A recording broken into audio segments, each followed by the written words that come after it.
jirta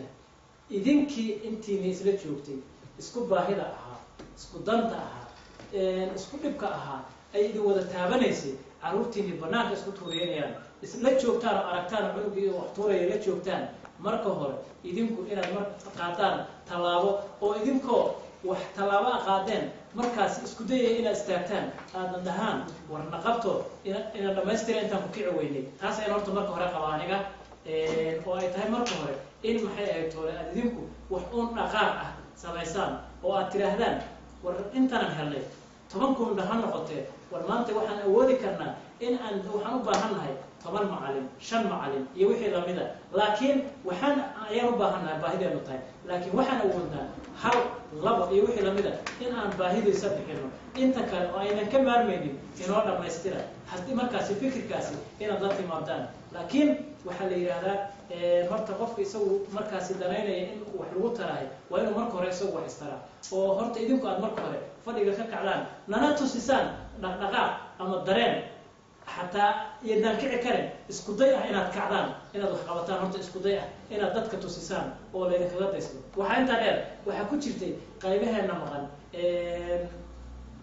ما نوصل ديرتان ضد أركه حالات السيدة أيتها أما أنا جد وعي قليل مركب حقيقة ليش هو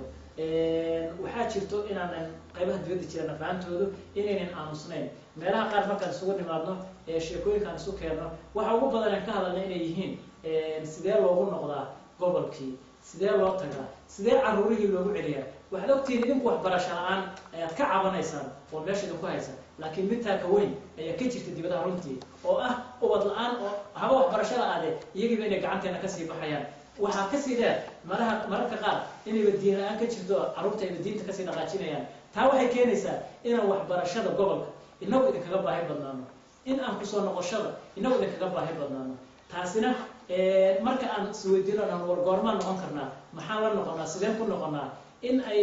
jawaabta ugu horeyso ay tahay war meeshii ma lagu noqon karo amaan kama jiro waxba kama jiraan horta ilmihii meelan geeyi karna ma heli karnaa horta meel la geeyo waxaa jirtay maalmaha kamid ah inaan isu nimid annagoo koox fara badan oo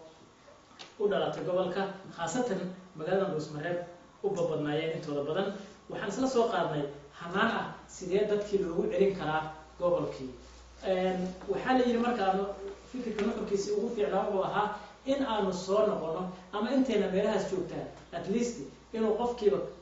booskii uu ku lahaa kii hooyadii ama kii aabihii ama mid uu ka samaysto ugu yaraan inuu qof yimaado magaalada oo uu guri ka dhisto guri marka uu ka dhisto at least marka ugu yaraado qofka marka uu guriga dhisanayo qarashka gala ha ahaato imaashuhu yimid ha ahaato ama inuu soo dego ha ahaato ama gurigiiba in lagu intifaacsado ha noqoto qofku si magaaladii loo daryeelo oo loo dayactiro in marka qof walba uu guri ka dhiso waxaan ognahay in markii dambe waxaan isla gaarnay in la yiraahdo magaalada qaab ahaan sida ay u habaysan tahay haddana aan fiicin mayso laakiin hataa 10 qof 5 qof ama 20 qof inaan inta isku soo darno ama hataa laba ay qayb soo dirsadaan qaybaha banaan ee magaalada ay ka baxsan inaan xaafado dhan aan degno inagu markaas qaybaheena meelaha jooga taas oo aan ula jeednay in aan u sameeyno tasiilaadka looga baahan yahay ilmaha xaggaas jooga marada ka soo kaxaydo wixii ay barteen wax u dhigma ama xataa soo shabihi kara inaad u sameeydo oo leh qaab dhismeedkii ay ilmaha si fahmayeen leh tasiilaadka ay u baahnayeen dhinaca waxbarashada dhinaca waxaan yiraahdaa jidadka iyo dabeecadaha dhulka in loo sameeyo iyo dhismayaalka taasoo aad u moodo in ay macnaheedu si hadda ay uga fiirsho ay xoogaa ku tahay faquuqitaan ku tahay laakiin waxaan u aragnay inay tahay horumar magaalada soo gaaraya runtii buuxaas uu jira oo in badan inay dadku maaragtay soo degaan magaalada oo ay boosas ka gataan way jirtaa haddana fahanteeda inta aan jirayna waxaan aad u eegayay wax intaan joogay bal hanaan meel la degi karo iyadoo aan rabo inaan meel sidii loo degi lahaa iyo wixii ay dadkii degi lahaaba inaan soo qaabayno oo buuxaas inuu jiro waxaa jirtay marka raggii maaragtay aadka ugu firfircoonaa runtii marka aan ka xuso magaalada inay aadka wax uga qabtaan rabay danaynayay inay degaan in maaragtay raggeena ugu kulkulaa marka la fiirsho naxaafis goobo kale عن الظاهر وكذا هذا نوعاسي ضد نوعاسي إني أدو درينيين إن إمارة ويران دنيا كدسان مقالة سوون الدجال المي وحلا كيني كلا هذا حتى سكر لو كينين إن مرات قار لو كينو بالحيس لو كينو ولو سوق حيو بعد ما يمادان بالله بيروح يشوفان ضد مركب واحد فهم الإمام كله واحد فهم دوران waxbarashada waxa ay tahay dhaqanka waxa uu jiro waxyaabaha ka jira marka guuxaas wuu jiraa haddii Allah awood raali ka noqdana waxaan rajaynayaa sanadaha gaaban ee